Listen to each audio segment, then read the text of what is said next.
animal, talks like an animal, must be an animal. Come hear the animals, talking animals, talking animals.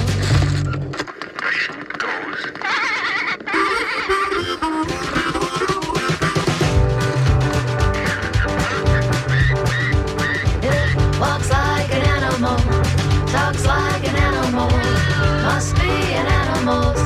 Come hear the animals, talking animals, talking animals.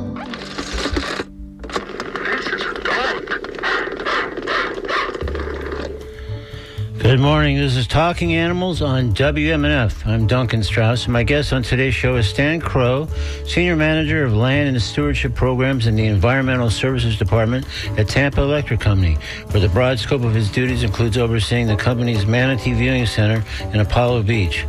Kroh has managed the Manatee Viewing Center spanning the 25 years he's worked for Tampa Electric Company. During that time, he's become steeped in the manatee world, learning extensively about these benign creatures, helping implement improvements in and around Big Bend Power Station. Did you know the company is now growing loads of seagrass, the primary manatee food, right around the corner from the viewing center? If I were manatee, I'd want to spend the non-migrating portion of my year in close proximity to the Big Bend Power Station, and I'd want to have Stan Kroh as my ally. Kroh will be a speaker at the Florida Birding and Nature Festival, which runs in April 9th through 12th in and around Apollo Beach, featuring field and boat trips, expert seminars, keynote speakers, a nature expo, and more. Kroh's talk, slated for April 10th at 11 a.m., and entitled Manatees and Mankind, is expected to recount his experiences with manatees at the viewing center, review manatee biology and behaviors, and address population numbers and preferred habitats. I'll play back the conversation I recently recorded with Stan Kroh in just a moment on Talking Animals on WMNF. Coming up later in today's program, we'll talk with Courtney Scott, the elephant consultant with In Defense of Animals, the longtime animal protection agency known for, among many other things, publishing an annual list of the 10 worst zoos for elephants. Today we'll chiefly be discussing the Bay Area Renaissance Festival in Dade City, Florida, which features an elephant, and the festival is offering elephant rides for both kids and adults. I'll ask Courtney about how offering rides can imperil elephants and the humans involved in various ways. And we'll ask her to recommend steps we can take to appeal to festival organizers to halt these elephant appearances. More details on this when Courtney Scott joins us a bit later in the show. Right now, though, let's play back my interview with Stan Kroh recorded on Sunday. If you're interested in manatees, you'll likely be interested in this conversation. Plus, again, Stan will be delivering that talk on manatees April 10th as part of the Florida Birding and Nature Festival. So, recorded Sunday, here's Stan Kroh on Talking Animals on WMNF. Let's welcome to Talking Animals, Stan Kroh. Thanks for joining us today on the show, Stan. You're very welcome. Thanks for the opportunity. So, in a way, I think we must start with your job title. I believe it's Senior Manager of Land and Stewardship Programs in the Environmental Services Department at Tampa Electric Company. So if I have that correct, I'm wondering if that takes 2 business cards to get everything in. No, it fits all on one business card, although people don't seem to use business cards much anymore. Yeah, it's probably an antiquated question to begin with. It was mostly just acknowledging that that's quite a title. But it does sound like a position with an enormous scope of duties. Tell me a bit about those duties. Well, the stewardship part refers to some of our environmental stewardship programs like our Manatee Viewing Center, the Florida Conservation and Technology Center. We've done over 100 acres of environmental restoration projects throughout our service territory. So that's what the stewardship part refers to. And the land part of the title refers to waste disposal and also environmental resource permitting. Like we get a lot of permits to put in, say, new transmission power lines or new substations, new power plants, new solar sites. We're developing a lot of solar sites all over our service territory, and those all require environmental resource permits. And so that's a lot of what the land part of my title refers to. Wow. So it sounds like a lot of time in bureaucratic sessions of one kind or another, trying to cut through red tape and of one kind or another as well, I'm guessing. We deal with a lot of regulatory agencies, so yes, there is a lot of bureaucratic red tape to wade through. For sure. But I know part of that purview and why we're talking today chiefly is you also kind of oversee the Manatee Viewing Center and related things. So maybe you could describe the history and evolution, I guess, really of the Manatee Viewing Center, because I know Sure. it's And definitely the Manatee Viewing Center is by far the coolest part of my job. no It's doubt. a really fun thing to be involved with. But the Manatee Viewing Center has been there almost 40 years. We'll be celebrating our 40th anniversary in December of this year. So Wow. that's a long time. And we have been free admission and free parking the entire 40 years of our existence. So I'm also very proud of that because there's not many places left in Florida that are still free. Right. Not to mention free parking. Yeah, Yeah. yeah, because you know how much parking is at some places, especially if you go to a place like Disney World or some of those other theme parks. You can Yeah. pay That's a separate $100 ticket just to park. for sure. No, that's great. So when did Tampa, it sounds like it's coming up in 40 years, as you say. So when did they first decide to welcome visitors to come see manatees, or what prompted that, I guess I should say? Obviously realizing manatees enjoyed the warm water produced at the Big Bend Power Station. Sure. Well, when we added our at Big Bend Power Station, that used to be 4 coal-fired units, and when we added Unit 4 in 1986, that increased the amount of hot water that was being discharged in the discharge canal there. And with that, we almost immediately started seeing much larger groups of manatees enjoy the warm water discharge. And with that, more and more people were trying to look through the fence there at the curve where Big Bend Road curves and heads south and becomes Dickman Road.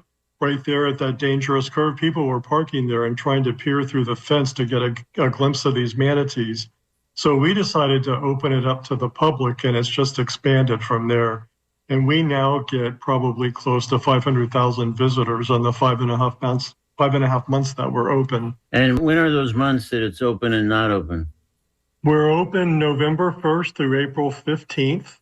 So then, therefore, we're closed April 15th to the end of October. And that just reflects kind of the manatees' kind of migration pattern or timetable. Is that why? Or Yeah, once the weather starts warming up, the manatees don't need that warm water anymore, so they go out looking for food, and they can actually travel pretty far distances in the summertime. On the East Coast, manatees have traveled all the way up into the New England area, and on the West Coast, our manatees here, some of them travel all the way over to Texas. So folks think of manatees as being very slow-moving creatures, but they are slow, but they're very persistent, and they can travel long distances. And that makes me wonder, because certain animals that typically migrate, there's often a few or even a segment that don't migrate, that kind of stay put. Do you find that ever with manatees? Or Yeah, and it's typically the males that travel so far in the summer months. Not always, but typically it's a male thing. so some females kind of stay back or stay near the plant and the viewing station, et cetera, or Not necessarily near the plant, but stay around Tampa Bay and along the golf course or Gulf Coast where there are seagrasses for them to eat. right. So they're not staying put exactly, but they're not migrating the way a lot of their Correct. fellow, mostly males, are. Correct. And the power station's discharge canal is, I think, read a state and federally designated sanctuary. So That is correct. when did it achieve that status, and to what extent did being named a sanctuary alter how Tampa Electric viewed its commitment, I guess, to the Manatee Viewing Center and to manatees more broadly? I don't remember the exact date that the canal was designated a manatee sanctuary, but it was soon after that Unit 4 came online and we started seeing large numbers of manatees there. So I would say probably in the early 90s. Okay. And did the company, once it was named that status, a designated state and federally designated sanctuary, did the company receive any kind of funding or grants reflecting that status, or conversely, did it invest even more in the manatee program, having been named a sanctuary? We definitely didn't receive any money because of that designation. And I don't think we could really say that the company put more money into the facility because of that designation. The money we've invested in the facility is really because of the crowds that we're seeing there. knowing that it's such a popular attraction in Tampa Bay. And so we do a lot of improvements just to accommodate the crowds and make it a more pleasant viewing experience for the visitors. No, it seems like there's a real commitment on the company's part to keep expanding and improving the sort of amenities and just the viewing experience and coming and going and doing other stuff. So that's right. Yeah. Kudos to love manatees, I guess, is the key phrase there. Yeah. So this is Talking Animals. I'm Duncan Strauss. My guest is Stan Kroh, Senior Manager of Land and Stewardship Programs in the Environmental Services Department at Tampa Electric Company, where he oversees the Manatee Viewing Center in Apollo Beach. He'll also be a speaker at the Florida Birding and Nature Festival, April 9 through 12, featuring all kinds of field and boat trips, expert seminars, keynote speakers, and a nature expo and more. His festival talk is entitled Manatees and Mankind, and the festival website is floridabirdingandnaturefestival.org. This interview was recorded Sunday. So tell me about your own history with manatees. I believe you were in West Palm Beach before relocating to the Tampa area. Is that where you grew up, or? Yeah, I was born and grew up in West Palm Beach, but once I went away to college, I have lived on the west coast of Florida since graduating from college. Next year will be 50 years ago. And I have to say, I wasn't that aware of manatees when I lived on the East Coast, because there is a facility similar to the Manatee Viewing Center in Riviera Beach that's operated by Florida Power and Light, but that really wasn't there when I was a young person growing up in West Palm Beach. So you would hear occasional sightings of manatees, but no place where you would see hundreds and hundreds gathered in one place during the winter like you see now. So I guess it was only later after college or after relocating or both that manatees became something you were more aware of. And at some point, I guess, when did they start meaning something to you? I would say as soon as I started working for the company, for Tampa Electric Company, and became involved with the Manatee Viewing Center, because it's really a sight to see that many manatees gathered in one place. And we've had, our highest count has been 1,100 manatees there at one time. In the viewing center area? Or? Yes, in the discharge canal there, yep, absolutely. Yeah. And when that official count was done, they actually observed another 200 manatees at the mouth of the canal that they assumed had either just left the discharge canal or were getting ready to come in. So I think it's fair to say we probably had 1,300 manatees there at one time. So that's the peak count, it sounds like. Yes, that is definitely the most. And when you think the total population is maybe around 6,000, that's a significant, portion of the statewide population. Yeah. Well, word's out. It's a good place to hang out if you're a manatee. So they probably did some recruiting based on the facilities you guys put together there. Very likely. So sounds like we're becoming aware of manatees personally and professional element dovetailed really when you started working at the company. You hadn't really been, particularly it sounds like a big manatee person prior to that. Yeah, that's fair to say. So how long have you been overseeing the Manatee Viewing Center at this point? About 26 years. That's how long I've been with Tampa Electric Company. Wow. Do you feel like you're starting to get the hang of it? I certainly hope so. Yeah, just kidding. But so I realize your portfolio at the company, as we've kind of touched on a little bit, extends well beyond the Manatee Viewing Center. But when it comes to that part of the job, the manatee part, what do you love most about it? I would say the interaction with visitors, because we truly get visitors from all over the world, and many people are seeing manatees for the first time. And so it's just really fun to be able to share that experience with those visitors. And the other thing about the Manatee Viewing Center that I haven't mentioned yet is that it's not only manatees, there's lots of other wildlife you can see there as well. We get spotted eagle rays that sometimes jump up out of the water. We get several species of sharks, and some of those will jump up out of the water and make big splashes. We sometimes see bottlenose dolphins. There's at least 100 large tarpon that hang out there. And this season, we've seen up to 6 Goliath grouper. So on the rare days that there may not be any manatees in the canal, there are still plenty of other wildlife to see. And do all those other ones, including, I guess, mainly I'm thinking the sharks, get along with each other, or is there ever any conflict? No, we never see any conflict between the sharks and the manatees, or the sharks and the tarpon, or the Goliath grouper. Everyone seems to get along pretty well. I'm sure Yeah, there's stuff happening below the surface with much smaller fish that may not be a happy. right. Not be aware. Yeah. So would it be talking to the visitors or other elements as well that you find like most rewarding all these years later about overseeing the Manatee Viewing Center? Yeah, definitely interaction with the public, and just being able to share that first time thrill with them is really a great experience. So we talked about the kind of peak number a moment ago, which was a question I was going to ask you about anyway. But what sort of unusual confluence of factors accounted for that huge a number, and how often have you come close to approaching that number again, or is that starting to be more standard even? No, definitely not more standard, and it's definitely weather related. So when that number of 1,300 was counted, it was during an extremely cold spell, and so we may have gotten close to that this winter because it got extremely cold for a week or so this year as Yeah. well. Manatees become cold stress when the water temperature drops below 68, 69 degrees. Yeah. And just as a point of reference, with that worst of the cold weather we had this year, the temperature out in the bay got down to 51 degrees. Oh, So gee. that's quite a bit colder than manatees are able to tolerate. And you may have heard recently that down in Fort Myers, there's a power plant down there that discharges warm water that attracts manatees. And they had some kind of equipment malfunction, and about 30 manatees died, most likely of cold stress down there. Yeah, I did see that. It's a horrible story, and they're just so sensitive. And I guess there's just no leeway when that temperature drops.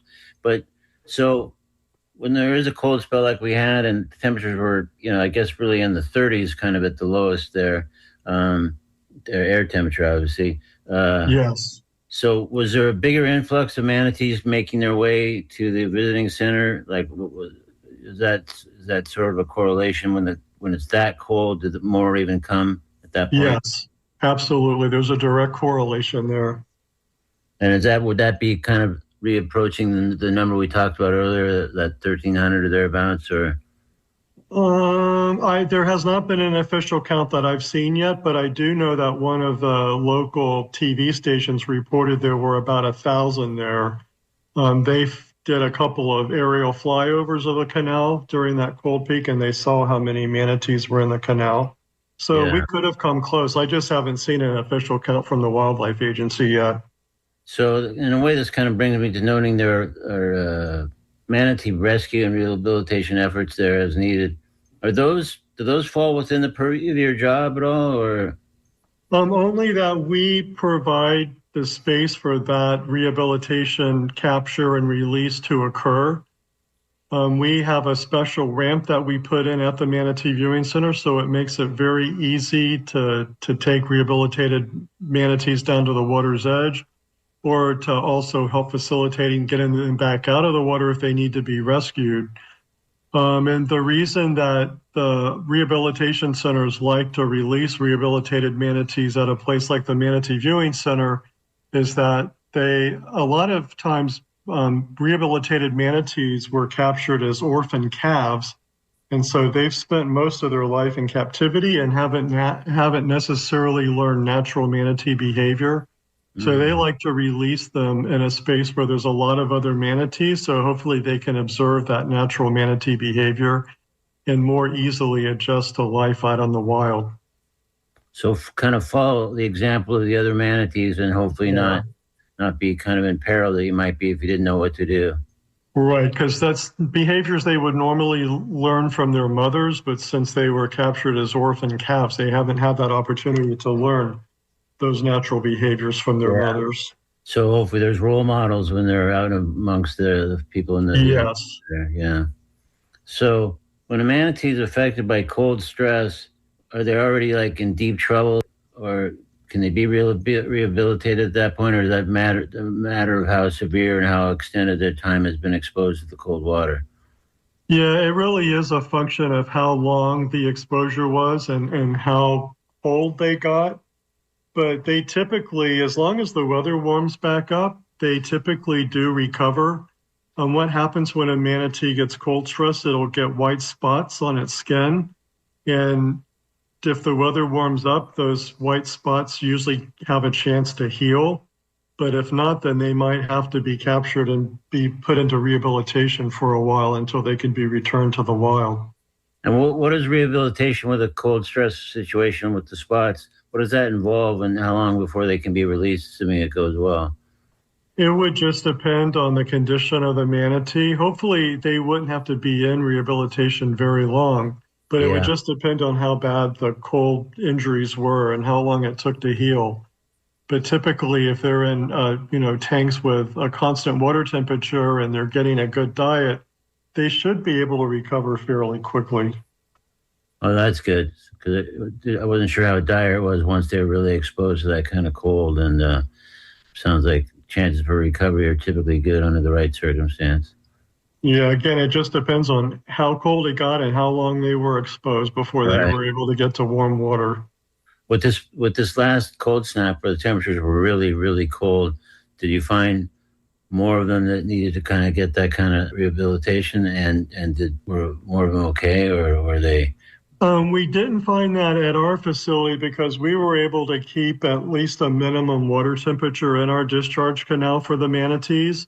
Okay. So you're actually altering in that situation? Are you actually altering the water temperature beyond what just the normal process of the plant does? Yes, if we know that it's going to get that cold, we will sometimes run units that we would not otherwise run just to make sure we are able to maintain that minimum temperature, because that's actually required by permit.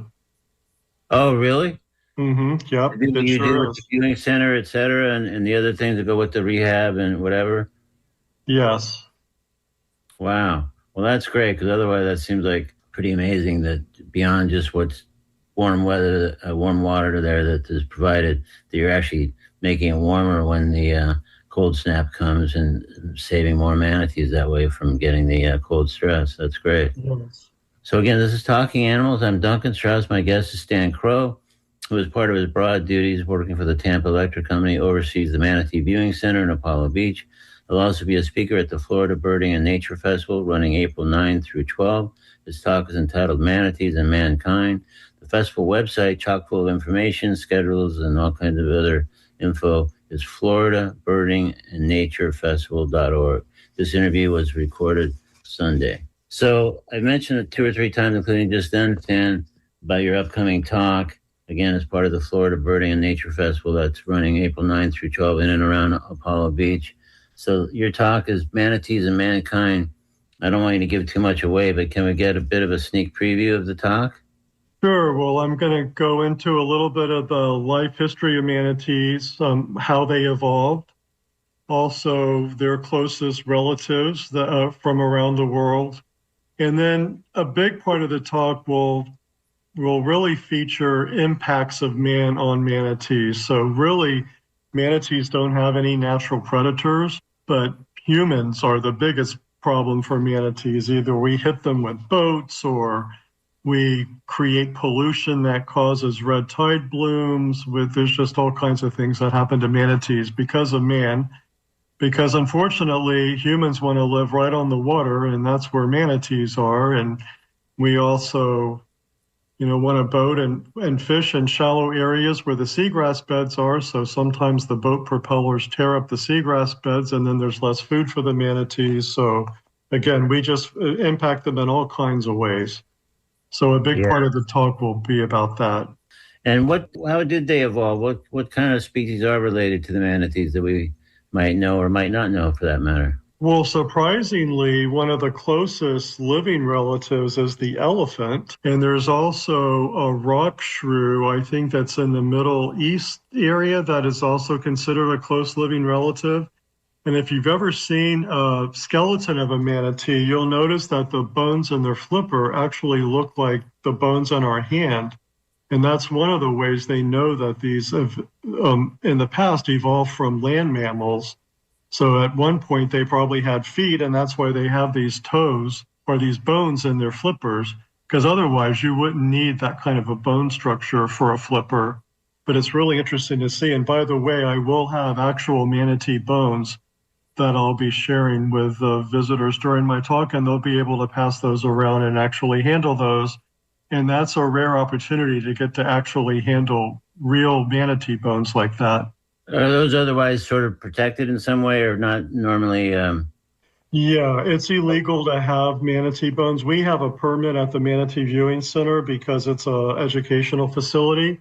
So Yeah. these bones are on loan from the Florida Fish and Wildlife Conservation Commission, and we do have permission to use those in our educational outreach events. So let's talk more specifically about the details of your talk. So it falls during the Florida Birding and Nature Festival. I've covered that kind of. And the dates of the festival, April 9th through 12th. But I believe your talk is on April 10th. Yes, that's correct. And where specifically will you be giving that talk? The bulk of the Florida Birding and Nature Festival happens just south of the Manatee Viewing Center at the Suncoast Youth Conservation Center. Yeah. There's a really nice educational facility there.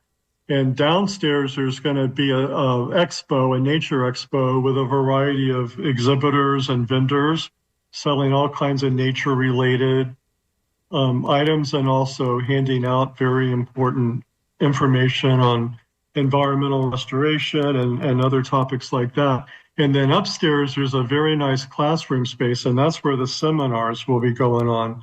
And there are seminars all day Friday and all day Sunday in a variety of topics, everything from flamingos to sharks to manatees to snail kites. It's a really impressive variety of topics that are going to be covered by our speakers. Yeah, they've done this festival a number of years. This is the first year I think they moved it after a tough time with the hurricanes. It used to be in October, I believe, and they moved this the first time it's in April. But that's correct. We used to do it in October to try to catch all the migratory bird species as they were coming down in the fall. Yeah. But that summer the late summer when we had those two hurricanes back to back, Milton and Helene, it did a lot of damage to our field trip sites. And so we weren't able to go into a lot of field trip sites that we had planned on. And of course, it was really disappointing for people that were planning on doing those trips because we actually have people come in from all over the country for this festival. So it's very disappointing to make that effort to get here and then find out some of your field trips have been canceled. So we thought it might be safer to move it to the spring. And so just like the fall, we were trying to catch all those migratory species in their fall migration. Well, in the spring, they're heading back north. So we hope to catch them the other way going back the other way in the spring. That's great. And again, we should say the website is floridabirdingandnaturefestival.org.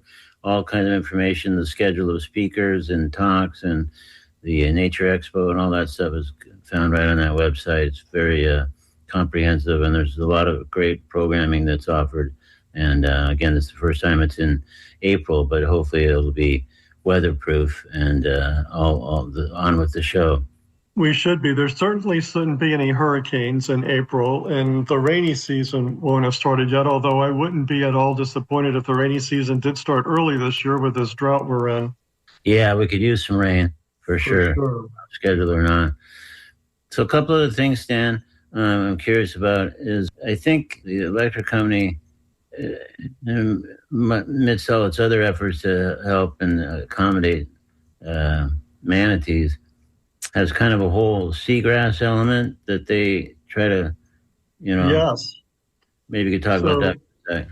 Sure, because manatees primarily eat seagrass, and believe it or not, they eat 10% of their body weight every day. So if you have a really large manatee, say that weighs 1,500 pounds, it needs to eat 150 pounds of seagrass a day. So that takes a lot of seagrass to keep manatees well fed. And so in the Apollo Beach area, just south of the discharge canal, we noticed there was a area of shallow water where there were no seagrasses growing, but seemed like it would be an ideal spot for seagrasses to grow. And so we worked with Ecosphere Restoration Institute, who had gotten a grant from the state to plant 100 acres of seagrass around the state, and decided to do 2 of those 100 acres just south of the Manatee Viewing Center discharge canal. And then Tampa Electric decided to pay for a third acre of seagrass restoration. So these 3 acres of seagrass were planted late summer, this past summer. And so once spring is here, we hope to get out and see just how well they did, how well they fared through the winter. Hopefully they've done quite well. And hopefully those 1,300 manatees didn't discover it all at once and wipe it out, but we'll see.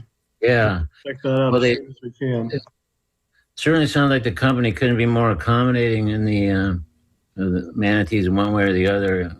Adding the seagrass is a huge element, I would think, just given how much there's been shortages of seagrass and other issues over the years.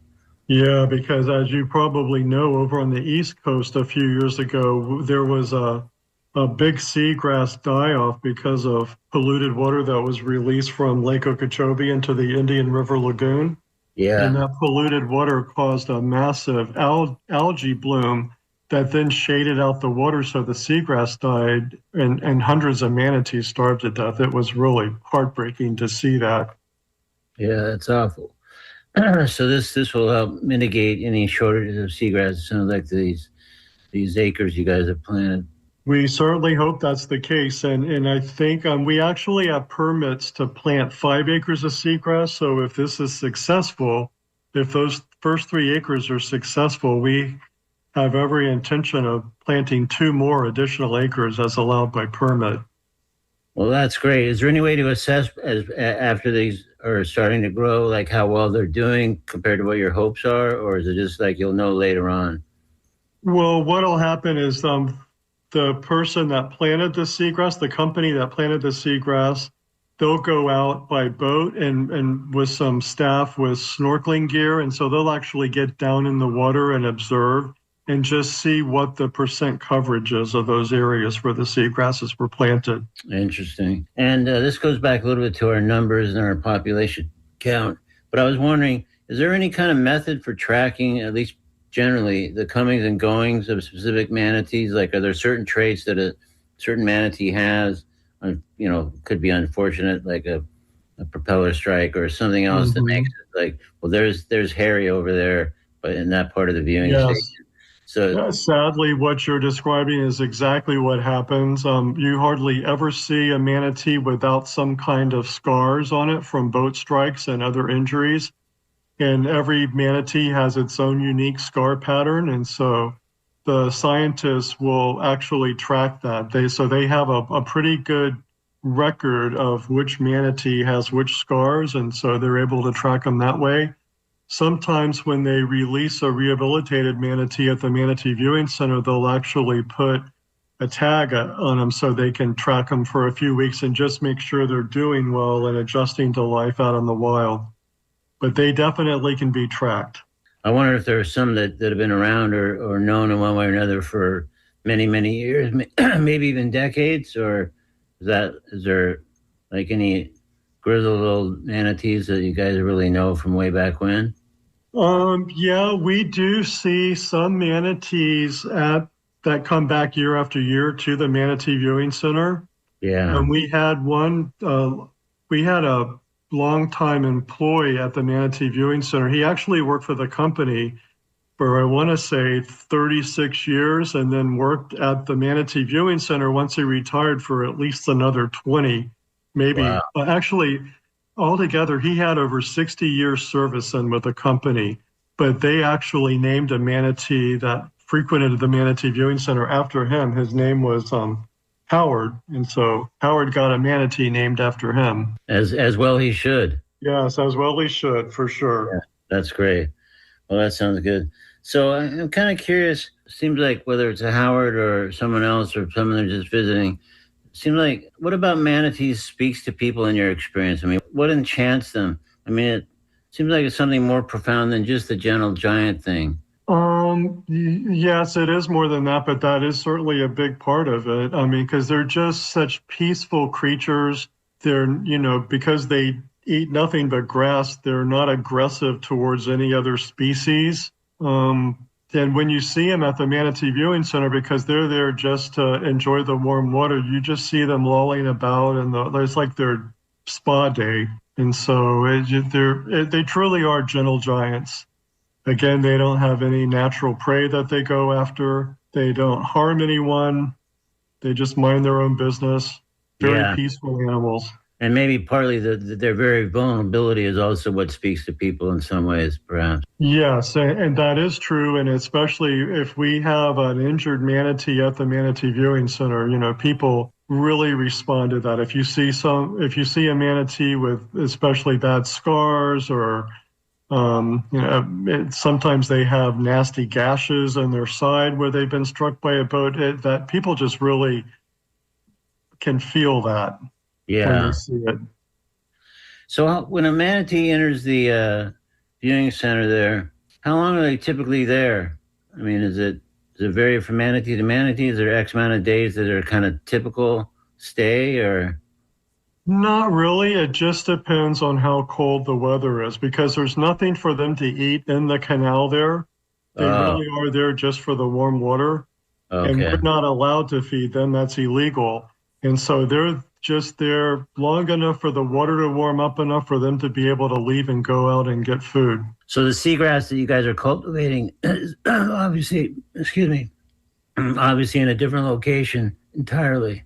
Yeah, it's just south of the discharge canal there, but there's a really long wall that separates the canal from this area where the seagrass was planted. So they'd have to go all the way to the end of the canal and then go around the end of that wall to get to this seagrass planting area. But it's not a huge distance. They certainly travel much further distances to get food.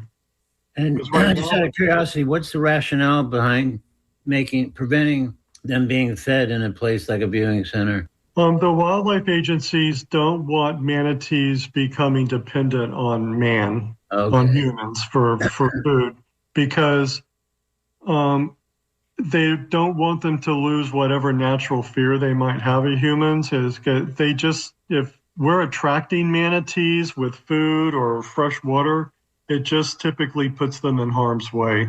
Yeah, that makes sense. Yeah, so let's keep that kind of safe distance and have them go look for their seagrass. Yes. Yeah, cool. Well, Stan, I think we're sort of reached about the end of our time. Anything else you'd like to add, either about manatees, the viewing station, or your viewing center, I should say, or your upcoming talk? Real quick, I'd like to mention that I'm the Manatee Viewing Center, and then where the festival is going to be, the Suncoast Youth Conservation Center. Those are actually, they anchor the two ends of this really large campus called the Florida Conservation and Technology Center. And that is all land that's owned by Tampa Electric property, but we've opened it up to our partners, and our partners are the Florida Aquarium, the Florida Fish and Wildlife Conservation Commission, and the University of Florida. So down there at the south end of the campus where our partners have their operations, the Florida Aquarium has a sea turtle rehabilitation center, and you will be able to visit that if you come to the Birding and Nature Festival. They also have a coral research facility that's doing some truly groundbreaking work on coral research. And then FWC, in addition to that Suncoast Youth Conservation Center, has a fish hatchery where they're going to be producing 1 million redfish and spotted sea trout a year. And then University of Florida is the other partner on site, and we have a full-time associate professor on site that always has a half a dozen or so of graduate and PhD level students working on various research projects. So there's all kinds of stuff going on here, and it's all property owned by Tampa Electric Company that we've opened up to our partners and to the public. Sounds like a lot of great research is going on there. And am I remembering correctly that this is like a sprawling, like, is there 500 acres total to this center, or am I misremembering that? Yes, it's a little over 500 acres. It's anchored to the north by the Manatee Viewing Center, and at the south is the Center for Conservation, where our partners have their operations. And in between is some really nice coastal habitat that we've preserved with nature trails running through it, as well as a 1/4-mile long boardwalk that goes out to a 50-foot high observation tower. So you could truly spend an entire day on this campus. Sounds like quite a thing to behold. That's great. And it sounds like, again, some very important research is being conducted there all the time. Absolutely. That's great. All right. Well, Stan, we've been speaking with Stan Kroh, again, Senior Manager of Land and Stewardship Programs in the Environmental Services Department at Tampa Electric Company. And again, look for his talk entitled Manatees and Mankind, April 10th, as part of the Florida Birding and Nature Festival. And again, the website to find out more details about Stan's talk and other talks and other field trips and other outings by boat and all kinds of great stuff is floridabirdingandnaturefestival.org. And again, this interview was recorded Sunday. So Stan, thanks so much for joining us and sharing your experiences and knowledge about manatees, and some of there'll be more of the same on April 10th. You're very welcome. Thanks again for the opportunity. Thank you. All right, my thanks again to Stan Kroh for joining us on Talking Animals for that interview. Who doesn't like hearing about manatees? I know I do. In a moment, I'll speak with Courtney Scott, elephant consultant with In Defense of Animals, who will discuss the Bay Area Renaissance Festival in Dade City, Florida, which is offering elephant rides currently. Hard to understand how a Renaissance Festival features an elephant on the grounds, but we do understand that it's not good for the elephant. I'll ask Courtney why it's not good for the elephant and how we might voice our objections to the Renaissance Festival.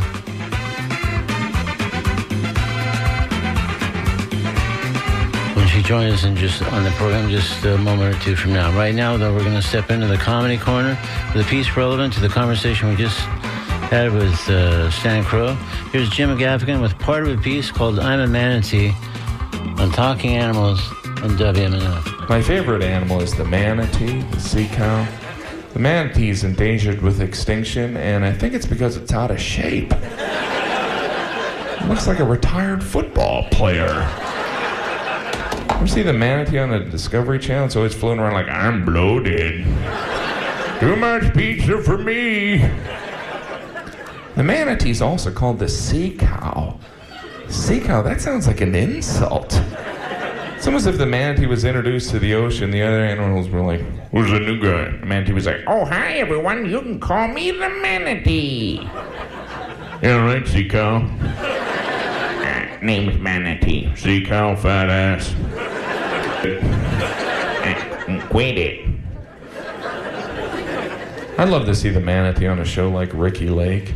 The manatee be sitting there like, Ricky, I'm here because I'm endangered. And then one of those mean people in the audience would offer up the advice, yeah, I want to say something to the sea pig. That's sea cow, whatever. Sea pig, you a fat seal, you got to get yourself an education and a job. Manatee be like, I live in the ocean. Just so happen you live in the ocean because you ain't got no job. You got to get in Weight Watchers, some kind of program. I have a layer of blubber to keep my body warm in the water. Whatever, talk to the hand. I don't have a hand. What if a manatee was in the audience? They might laugh, but they'd be crying on the inside. It doesn't look like God tried that hard on the manatee, does it? He's like, all right, blonde flip-flops.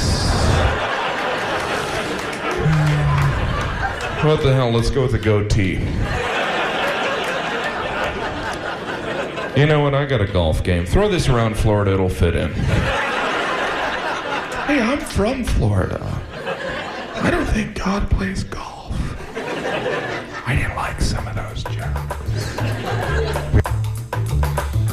That was Jim Gaffigan in today's Comedy Corner with part of a piece called I'm a Manatee, taken from his album Doing My Time. Now it's time to speak with Courtney Scott, elephant consultant with In Defense of Animals, about the Bay Area Renaissance Festival.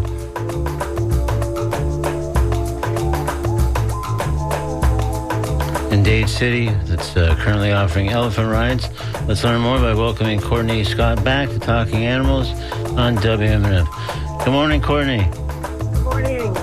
How are you, Duncan? Great. Thanks for joining us again on Talking Animals. And maybe we can start with asking you to provide a brief overview of In Defense of Animals. What is it? A little bit about its history and mission and so on? Well, In Defense of Animals is an international animal rights group that's been advocating to end confinement and abuse and neglect of animals for 40 years. And I specialize in elephants. I'm the elephant consultant. Okay, great. And I alluded to the list earlier in the show. and we're here today to discuss an elephant we're concerned with at the Renaissance Fair. But it feels fitting kind of to ask about the origin of IDA's long-standing 10 worst zoos for elephants list. How does it work? When did it start? And what does it seem to accomplish when you put out the new list each year? Well, it started it's 20 years ago, actually. And the first elephants that were sent to sanctuary were back in that day when 2 elephants from the San Francisco Zoo were sent to Paws Sanctuary, and the elephant exhibit was closed. And since that time, 40 more zoos have closed their elephant exhibits. So that is, we feel, is from all the pressure we've put on the zoos over the years. And we believe it is a good, step towards ending elephant captivity. And how often do zoos move on or off the list from year to year? How often do they what? I'm sorry? How often do they move on or off the list from year to year? I mean, it sounds like it's kind of a fresh, updated list each year, if I'm not mistaken. Yeah, well, it really depends on what we're focused on that year. For instance, this last year we focused on breeding.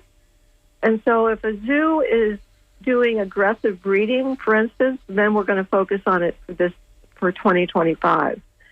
That zoo might have been on the list another year for another issue, let's say early death or disease or taking elephants from Africa. There's different issues that zoos get on the list for.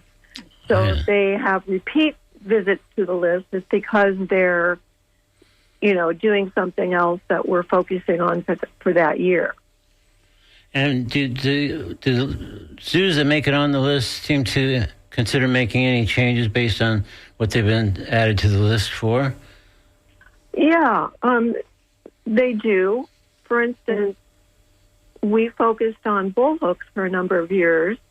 And, for instance, the Oregon Zoo stopped using the bullhooks due to, I think, they admitted it was due to public pressure. And then, of course, by 2021, the Association of Zoos and Aquariums regulated zoos and said they have to stop using bullhooks and use protected contact. So the whole move towards protected contact took a number of years, but it did finally succeed. That's great. It's nice to see progress and inroads with something like that. It's a step. Right. Yeah. And ultimately, we want to see no elephants in captivity, and especially zoos. Sure. All right, so we talked 2 years ago about the Bay Area Renaissance Festival in Dade City, and it's then sort of prominent touting of an elephant performing there and giving elephant rides.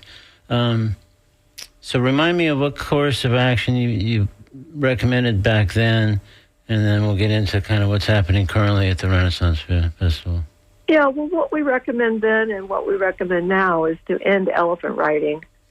I think it's kind of surprising and shocking in a way that right here in the U.S., people are riding elephants still, because in Asia, where elephant riding is, very prevalent, even they're making progress. For instance, recently Indonesia banned all elephant riding. And many elephant camps and tourist facilities over the years recently have transitioned to ethical facilities where there is no riding, and even in some of them, there's no interaction. So that includes bathing and selfies, because those activities are just as damaging to elephants, because they've been forced to comply with that kind of interaction through brutal training. So I just find it very disturbing that there's these Renaissance fairs like the one in Dade City that are still offering elephant rides. Yeah. At least in Virginia, that facility closed down and had to send their elephants to Florida.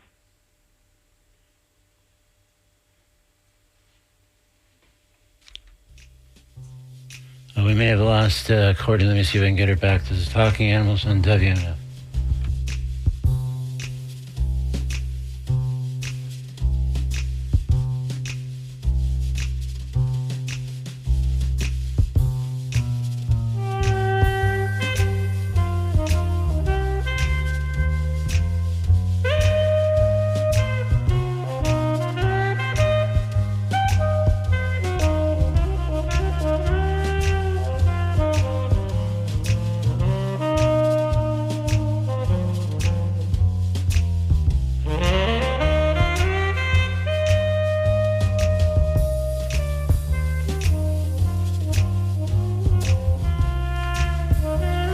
Okay, we've got Courtney back here.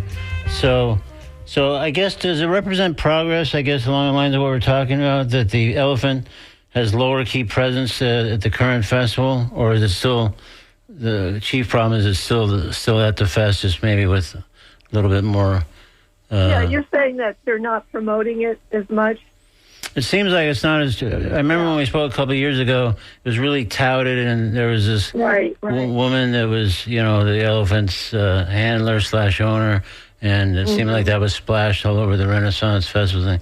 This, you still find the information, but you kind of have to hunt for it, so I don't know if that's better or worse. Well, yeah, you make a good point. It's hard to judge that, but I would say it's better, because it shows that there is a change in perception. Yeah. And they're trying to disguise it.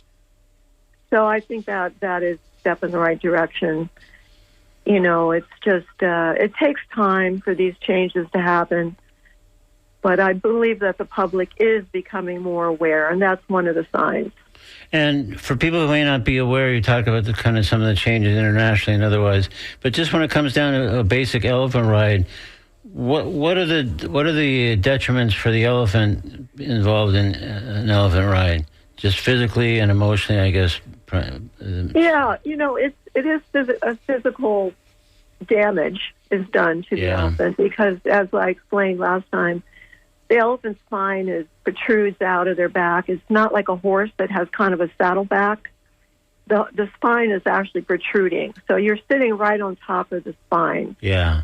So over years, that's going to create all kinds of problems for the elephant. But beyond that, something I've been thinking about looking at these photos of Lady Essex and Lauren is it's an attack on an elephant's dignity. I saw a video where she is actually having the elephant paint, which means she's putting paint right onto the nostril of the elephant's trunk, and then putting that poor elephant's trunk onto a canvas to create this, tourist-friendly activity. Yeah. And what is that? That's not something elephants do. Right. In other words, they're just creating these things for elephants to do that have nothing to do with a normal elephant behavior. And elephants are really, one of the most intelligent, social, highly evolved species on Earth. And then they do so many things that are amazing. Like they have their own language. Yeah. Scientists have discovered recently. They actually call each other by name. There's just so much. They echolocate. Right. They just have so many. We love elephants for all these reasons. Yeah. So we're almost out of time here, Courtney, I'm afraid. Okay. So what would you recommend, how would you say people should contact maybe the Bay Area Renaissance Festival and register their objections to having the elephant rides? Yes. I absolutely support that and encourage people to do that, because the more people that do that, the more it's going to move away from having elephant rides at their festival every year. All right. Well, I'd like to think we're making progress, so hopefully when we talk 2 years from now, we'll be talking about the elephant rides are gone. That sounds great, Duncan. Okay, Courtney, thank you so much. This has been Courtney Scott on Talking Animal. Thank you so much, Courtney. Hi, Duncan.